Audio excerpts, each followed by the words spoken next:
Southbound is hitting DVD only, unfortunately, from the fine folks at Sony. This will be out this Tuesday, I do believe. This is a horror anthology, more or less, from the same folks that brought you VHS.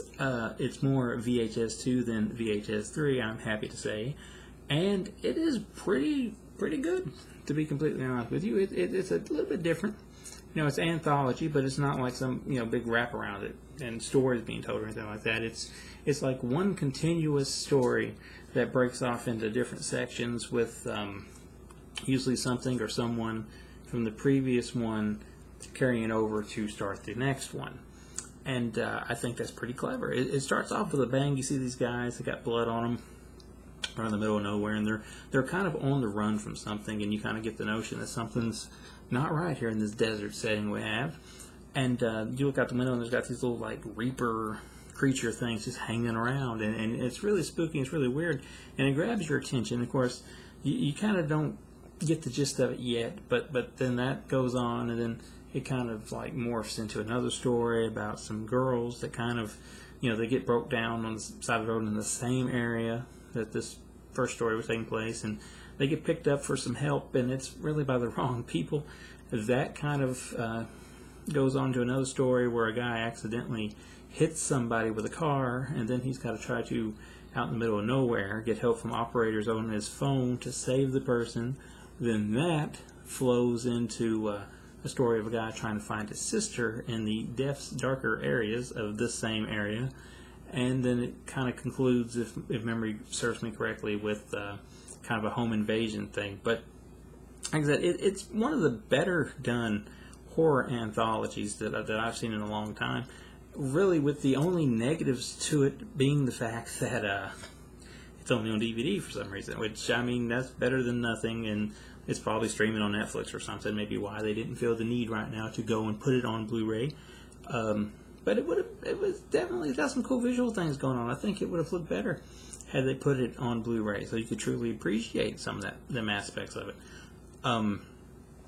It's really hard to find a flaw in it. It's like Pulp Fiction meets Creepshow in a lot of ways, and I say that with the best of both being taken into account. I know that's pretty good praise for a film, but I really like it, and I really think it's probably one of the year's better films you're going to find out there. And it's got a few extras on it. You got a commentary, you got deleted scenes, you got outtakes, you got photo gallery, as you can see here with the back of the box, which won't show up too well, but if you buy it, then you've got that. And we've got the very generic disc art, because they don't really go out of their way to do that for DVDs at the big companies anymore. But like I said, don't let this fact that it's only on this format, maybe sway you from not buying it if you like horror anthologies and really cool and creative horror films, because I think it's really one of the best of the year. I really do, and I think it's one of the better horror anthologies we've gotten in a long time, and it's got some genuine freaky, gory, creepy things going on in it from time to time. And it's one of those movies that you may want to rewatch, and you actually won't mind rewatching it, because you'll actually, maybe there's some stuff you won't catch the first time around, and you watch it and you go like, oh, I didn't even notice that the first time, and well, that makes more sense now.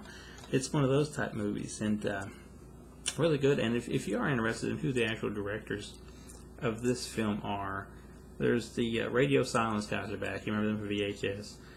Patrick Horvath, I think, Roxanne Benjamin, and David Bruckner. Just outside of Radio Silence, none of those really ring a bell offhand, but don't let that take away from the work on hand, because this is definitely a keeper. And if you liked, VHS, this kind of got that tone, but maybe I think I'd give it more praise this time around, because it doesn't really have a format for it to blatantly ignore, and it has a lot more interesting things going on, and it's a lot better made overall, I do believe.